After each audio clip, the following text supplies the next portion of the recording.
Bien, les decía que, por ejemplo, en las relaciones internacionales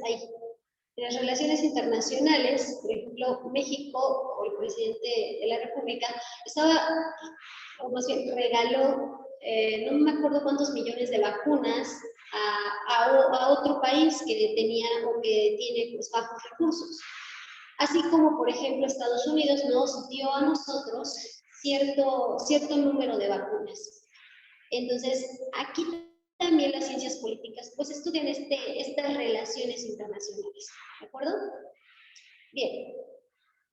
Otra ciencia social pues es la antropología. La antropología, como nosotros sabemos, es el estudio del ser humano, pero en el marco de su cultura y la sociedad. Aquí la antropología se divide en física, sociocultural y arqueológica o la arqueología. La antropología física, a su vez, se divide en forense, genética y paleoantropología. Entonces, aquí, la forense, pues, va a dedicarse a la identificación y el estudio de los restos humanos. Pues cuando ocurre esta muerte, ¿no? Ya sea una muerte natural o una muerte inducida, dependiendo de la naturaleza.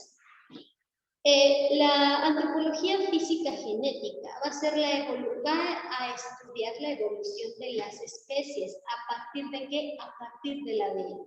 Para esto sirve la antropología genética. Esto me cuesta un poco de trabajo. Paleoantropología, creo que sí me salió, es el estudio de la humanidad primitiva y sus procesos de evolución, cómo fueron evolucionando a partir de la edad primitiva, la humanidad cómo fue evolucionando su relación con la sociedad y cómo es que su lenguaje, por ejemplo, pues fue adaptándose. Ahora bien, la antropología sociocultural, dentro de esta vamos a tener a la urbana, a la sociocultural de la religión, a la filosófica y a la económica. La urbana, pues, como su nombre lo dice, va a ser el estudio de la vida en las ciudades, mientras que la sociocultural de la religión, pues va a estudiar las grandes tradiciones religiosas que han existido y que están existiendo a lo largo de la humanidad. Además, la antropología sociocultural filosófica pues va a tratar de la reflexión en torno al ser humano, en torno a lo que es el ser humano, cuál es su propósito, cuál es su definición, cuál es la definición del ser, del existir. Ahora bien, la sociocultural económica, pues su campo de interés va a ser la producción, el comercio y las finanzas. Todo esto tiene que ver con el ser humano y con su relación hacia otros, en este caso, pues con objetos de intercambio. La arqueología, o bueno, la arqueoastronomía, pues va a estudiar estas teorías astronómicas, cosmológicas, que se han tenido desde las culturas antiguas. No se confunda el término astronomía con astrología. Son dos cosas distintas, muy diferentes, ¿vale?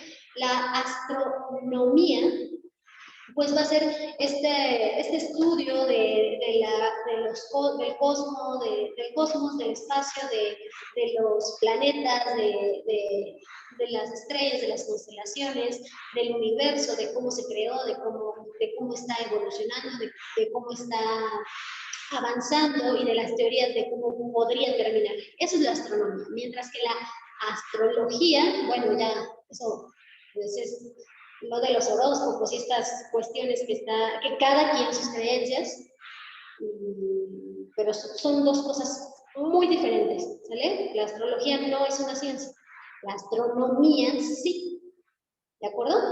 Entonces, para que no se confunden estos términos.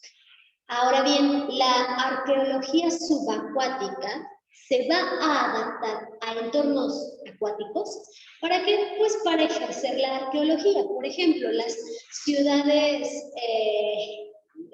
que se han inundado, las ciudades antiguas, por ejemplo, no recuerdo bien dónde, en alguna parte de Asia, puede ser China, puede ser Japón, encontraron una ciudad perdida precisamente debajo del agua, que antes no la habían descubierto, pero debido a un proceso de alguna empresa que disminuyó el nivel del agua, pues salieron estos restos a relucir y a partir de ello, pues ya fueron investigadores pues a bucear y a reconocer el área para ver que era una ciudad antigua que se había inundado.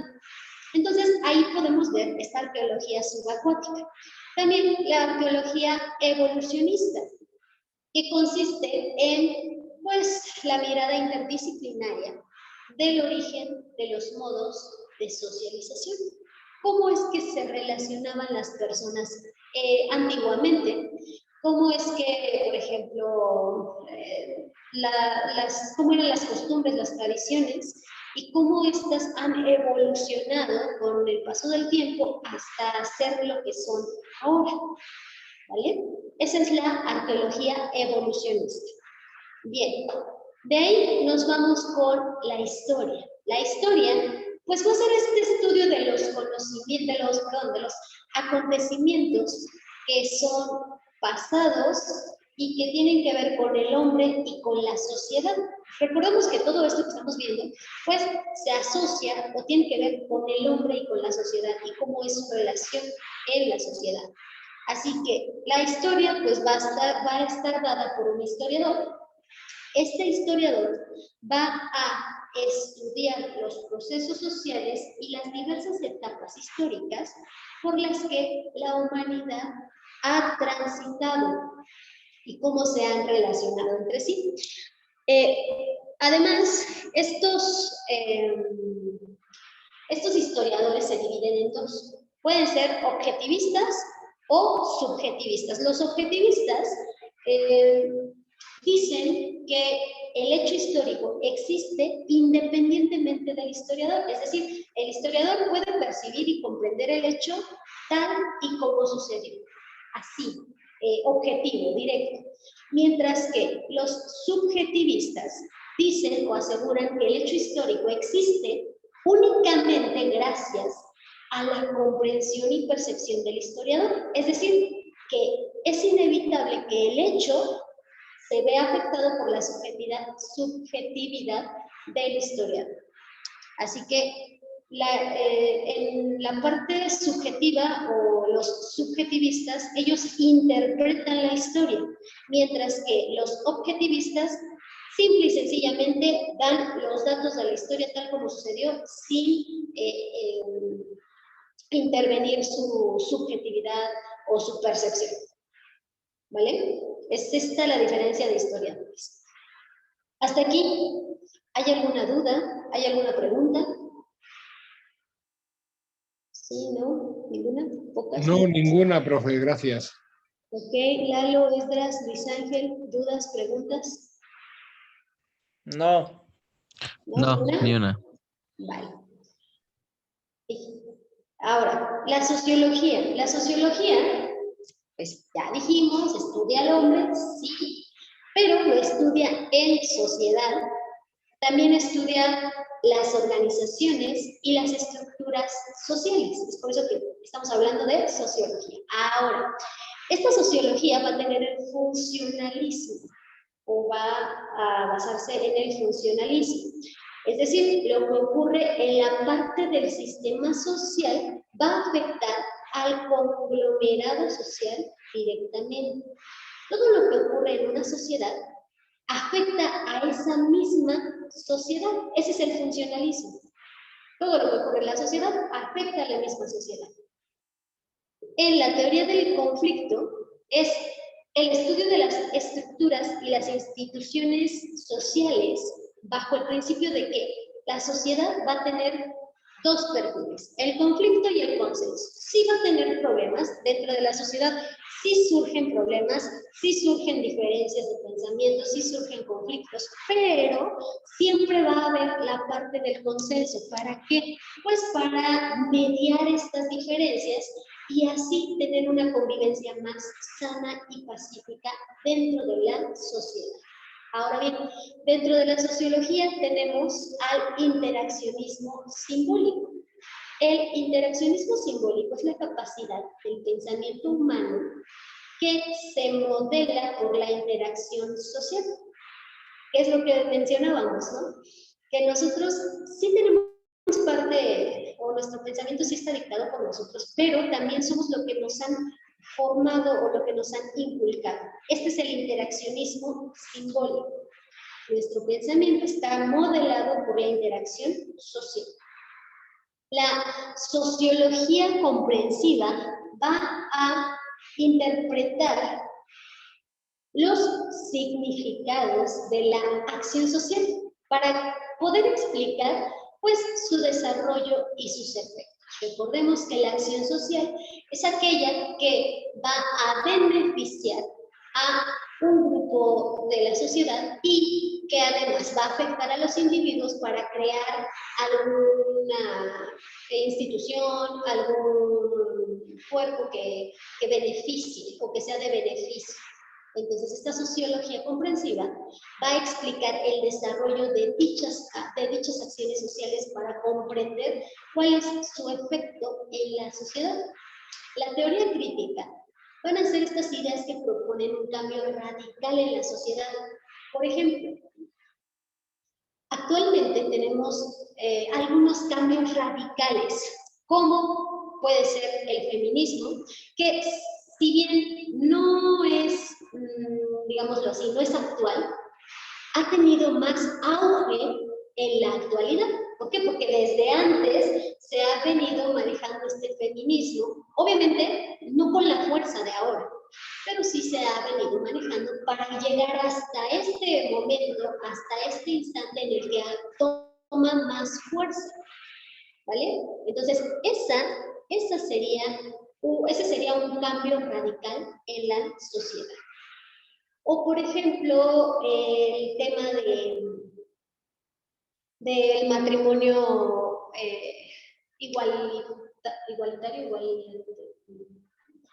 matrimonio igualitario, creo que sí se llama. Bueno, creo que me comprenden de qué estoy hablando, ¿no? Donde antes, pues no se tenía contemplado el matrimonio entre mujer y mujer, o entre hombre y hombre, o entre transgénero, lo que ustedes quieran y gusten y manden.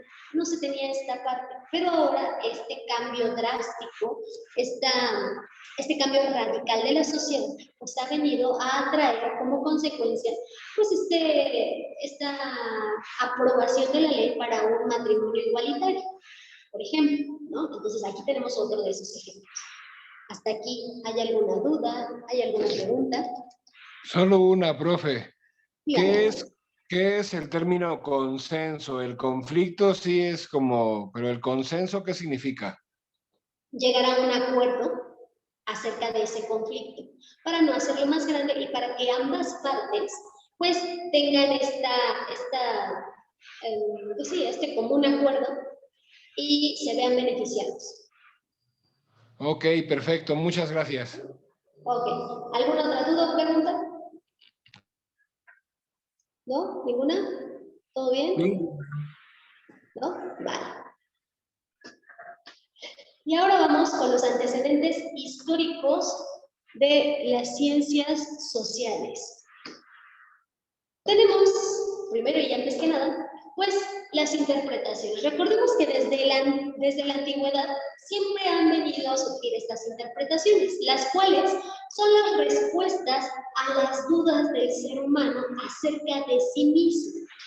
Y estas interpretaciones son de tres tipos. El primero, y que se ha dado desde el principio de los tiempos, por así decirlo, pues es la mágico-religiosa.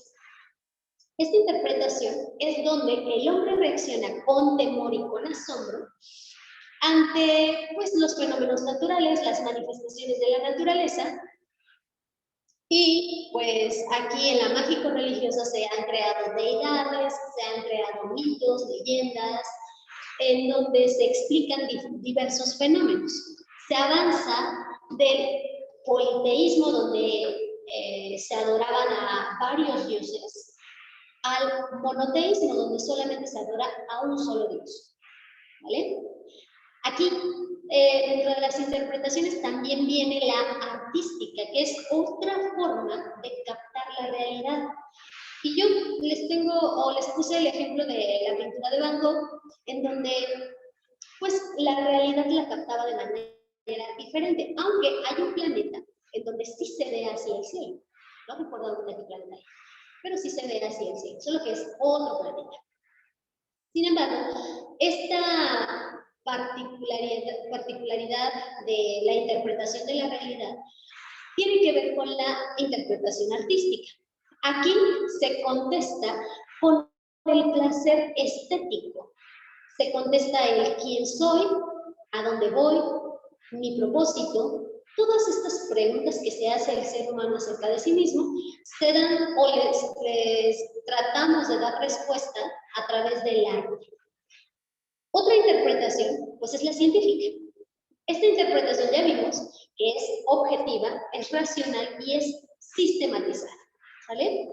No hay, pues, pauta para una interpretación artística o mágico-religiosa dentro de la científica, sino que es objetiva.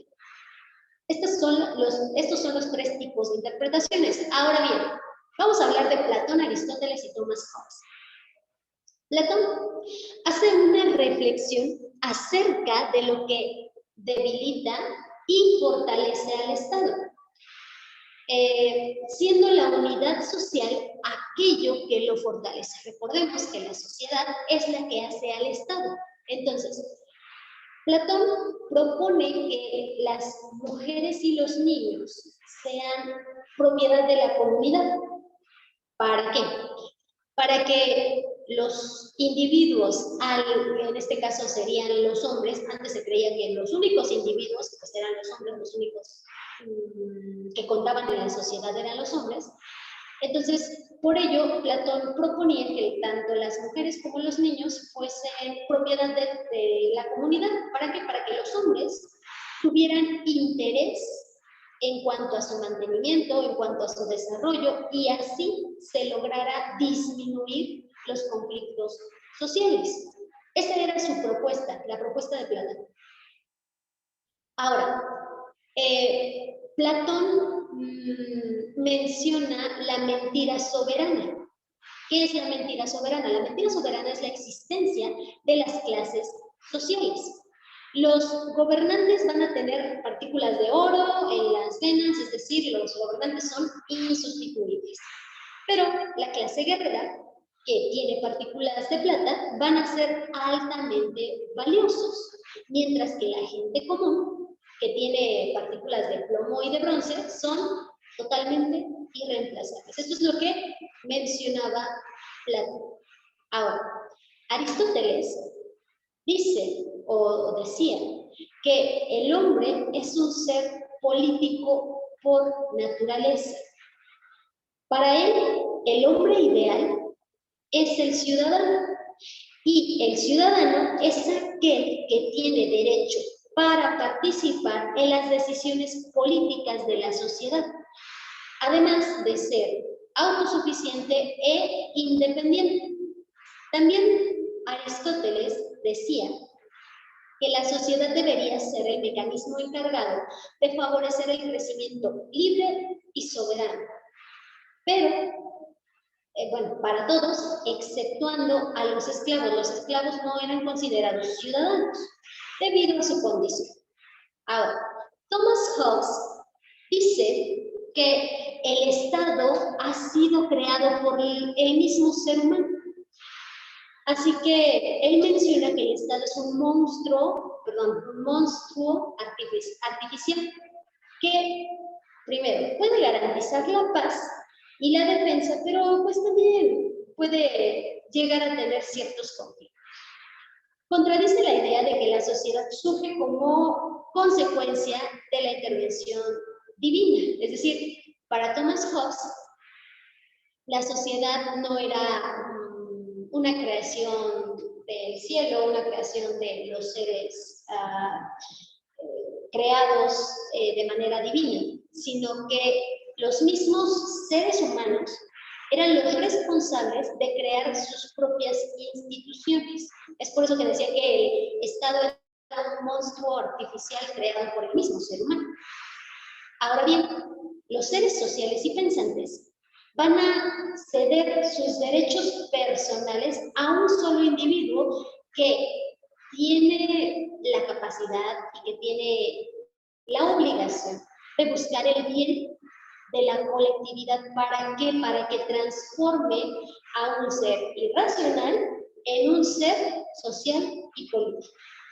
Eso es pues lo que ahora tenemos. ¿Por qué? Porque nosotros cedemos nuestro poder a un solo individuo. Este individuo, llámese gobernador, llámese diputado, llámese presidente, que según esto debería buscar el bien de la colectividad, que lamentablemente pues no lo hacen, ¿no? Buscan el bien pero propio, no tanto de la comunidad o de la colectividad.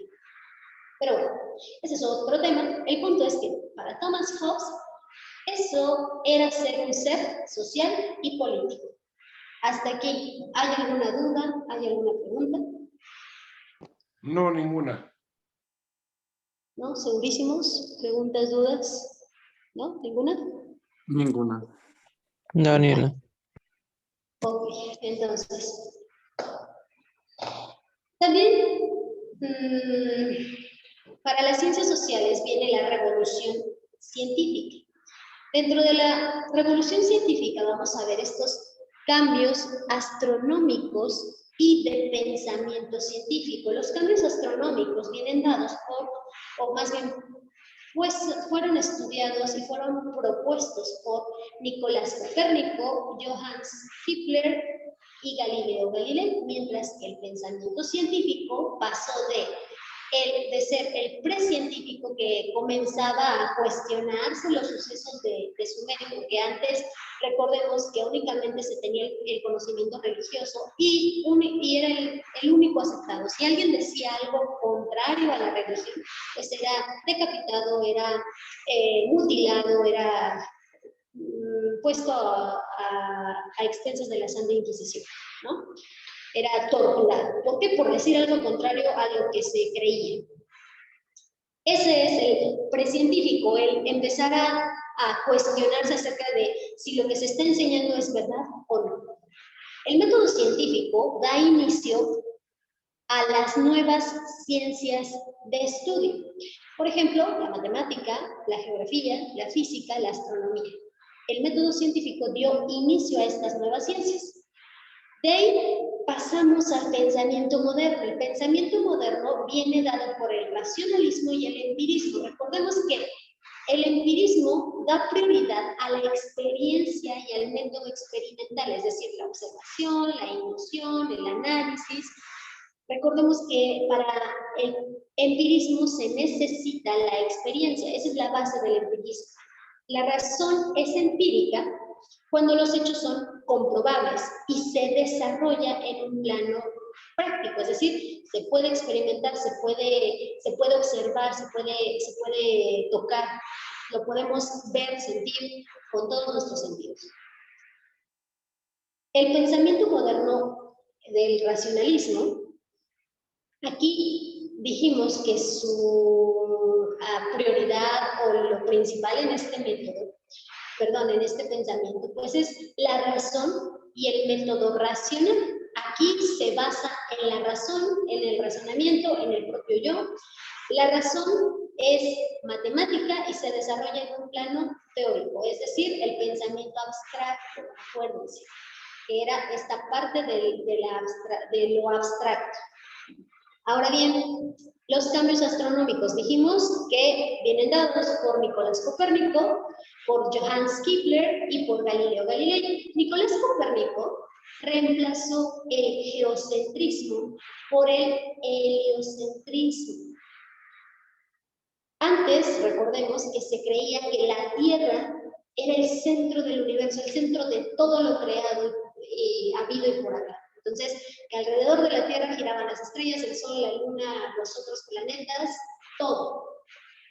Pero Nicolás Copérnico, con sus descubrimientos y con sus observaciones más que nada, pues reemplazó esta teoría por el heliocentrismo, es decir, donde decía que no era la Tierra el centro del universo, sino que era el Sol, el centro del universo.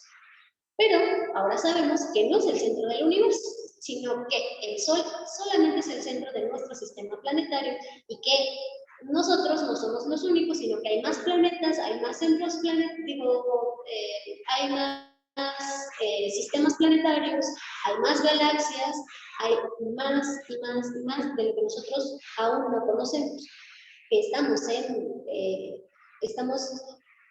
conociendo y estamos avanzando en ese conocimiento debido a los avances científicos y tecnológicos. También Nicolás Copérnico estableció que la Tierra era esférica y no plana como se creía.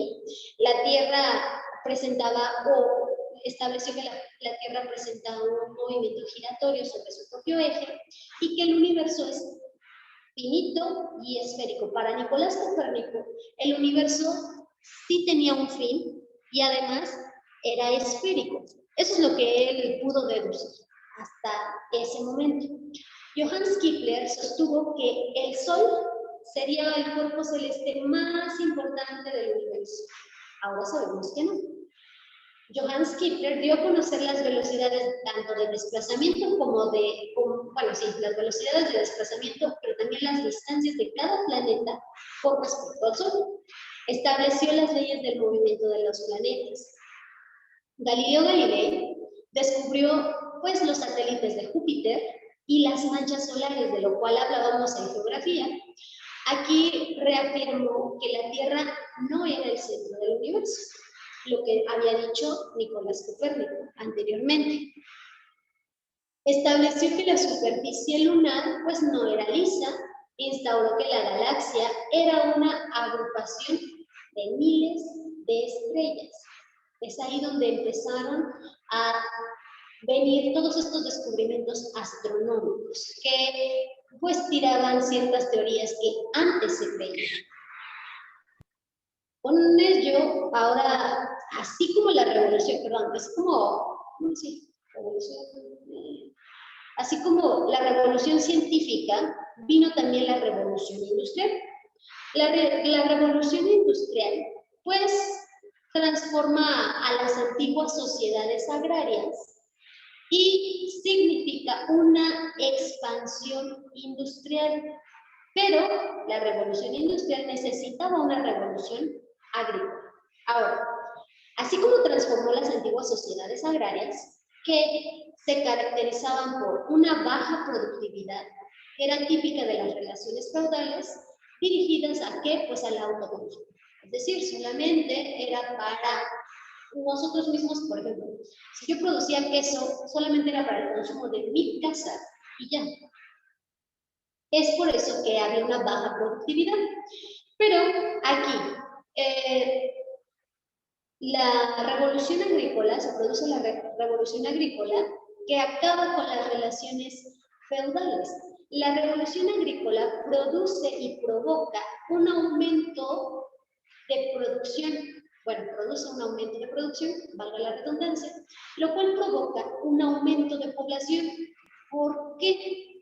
Porque al tener un aumento de producción, pues da una intensividad, nuevos cultivos, se orientan los mercados, pero genera más mano de obra, por lo tanto aumenta la población, aumentan las personas que viven en en ciertas regiones.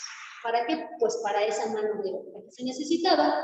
Y esta sobrepoblación produce una revolución del transporte, que es la que acerca a los mercados a donde se están comercializando dichos productos. De aquí hace factible la expansión industrial, que se produce en dos fases. Primero, o más bien, la primera revolución industrial y la segunda revolución industrial. La primera revolución industrial utiliza el carbón y la segunda utiliza el petróleo como materias primas. La primera revolución industrial conlleva al uso de la máquina de vapor y la segunda revolución industrial conlleva el uso de la electricidad como energía. También dentro de la primera revolución industrial pues se aplica en la industria textil y en la metalurgia, mientras que la segunda revolución industrial se desarrolla en la industria siderúrgica y química, que son sectores punteros, los de mayor relevancia. ¿Vale? Y así vamos a la ilustración.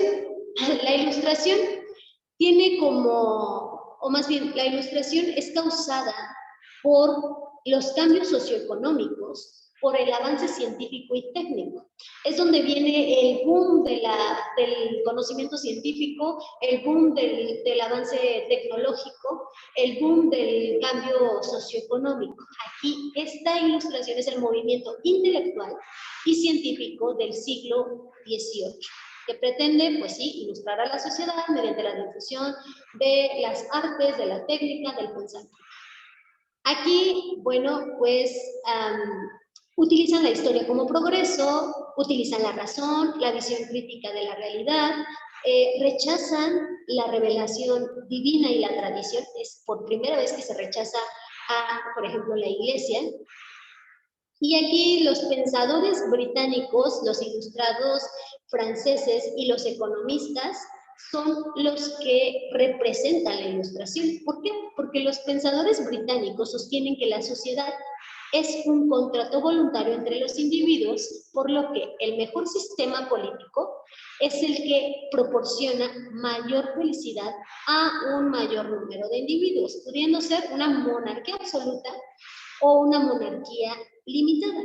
Los ilustrados franceses, como Montesquieu, Voltaire y Rousseau, creo que así se mencionan, no recuerdo cómo se pronuncian, pero proponen la división de poderes, la libertad política y la tolerancia religiosa, además de la democracia. Los economistas, entre los que se destacan pues los fisiócratas franceses y Adam Smith, en donde sus ideas son pues la riqueza proviene de la tierra, la no intervención del Estado, la búsqueda del interés individual que aumenta la riqueza colectiva, el trabajo como una fuente principal de riqueza y la ley de la oferta y de la demanda. La Revolución Francesa, las causas pues son económicas, sociales y político-ideológicas.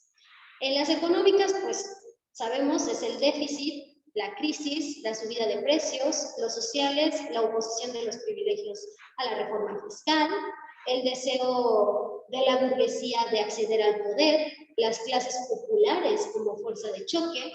Dentro de la político-ideología, pues las ideas ilustradas, porque ya viene de la revolución, de la ilustración, perdón. Las fases pues van a ser la Asamblea Nacional, la Asamblea Constituyente, el terror, el directorio y el consulado y el imperio, donde venimos en la Asamblea Nacional. Perdón, sí, la Asamblea Nacional pues se da la revolución, la constituyente como producto tenemos a la Constitución, la del terror se utiliza como la defensa, el directorio y el consulado tienen que ver con Napoleón. Esta parte ustedes la van a investigar por ahí, tengo esta actividad, yo se las activo para esta semana. Y el imperio pues expande esta revolución. Las consecuencias pues son la desaparición del antiguo régimen, la monarquía constitucional, la soberanía nacional, las constituciones, la burguesía toma el poder político, las ideas revolucionarias se van a extender a Iberoamérica y el nacionalismo y liberalismo en Europa. Esas son las consecuencias de la Revolución Francesa. Ahora bien, también tenemos a la evolución biológica que se opone al fijismo, que está defendido por el creacionismo, en donde pues tienen que ver con la ideología religiosa. La evolución biológica se considera un hecho histórico. ¿Por qué? Porque hay registros fósiles, hay anatomía comparada, hay un desarrollo embrionario y además por la biología molecular. Está explicado por Lamarckismo como un resultado del darwinismo, de la selección natural, y cuyas versiones actuales pues, van a ser la teoría sintética del salvacionismo, evolución y desarrollo. En la selección natural, recordemos que actúa sobre la variabilidad. Esto genera mutaciones que originan nuevas especies. El darwinismo va a defender un origen común para todos los organismos, incluidos el Homo sapiens, es decir, nosotros, que se origina por la evolución de otros, es decir, los homínidos. De hecho, hay una bacteria, bueno, no sé si esté bien llamarla bacteria, hay un organismo que une a todos los seres vivos, que fue como el generador de todos los organismos vivos, especialmente del ser humano. Y le llaman LUCA. No sé si han escuchado de LUCA. Es un microorganismo. Les digo, no sé si llamarlo microorganismo, pero que también viene del agua y que es originario o que da origen a las nuevas especies que nosotros conocemos actualmente. Si pueden, por ahí investiguenlo, es interesante. También tenemos el materialismo histórico. Sus precursores pues, son Karl Marx y Friedrich Engels, donde pues, Karl Marx da el modo de producción, la lucha de clases, la alineación política, social, religiosa y económica. Mientras que Engels pues da valor, o más bien da prioridad a la plusvalía y a la dictadura del proletariado. El materialismo histórico surge por las razones también políticas, económicas y sociales que eran contradictorias. Su objetivo es la comprensión de la historia humana. La sociedad, los individuos empíricos, van a tener esta lucha de clases, las fuerzas productivas y las relaciones de producción.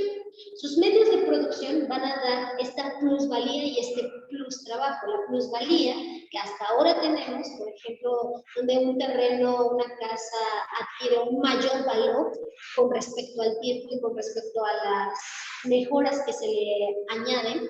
Y el plus trabajo, pues sí, mayor trabajo para producir más bienes y más servicios. Esto es parte del materialismo histórico.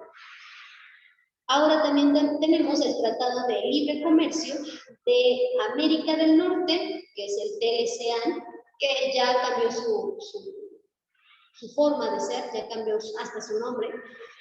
Pero al principio, pues fue el comercio entre Canadá, Estados Unidos y México, esta parte de América del Norte, que era una zona de libre comercio. Este Tratado de Libre Comercio fue firmado en diciembre del 92 por Carlos Salinas de Gortari, George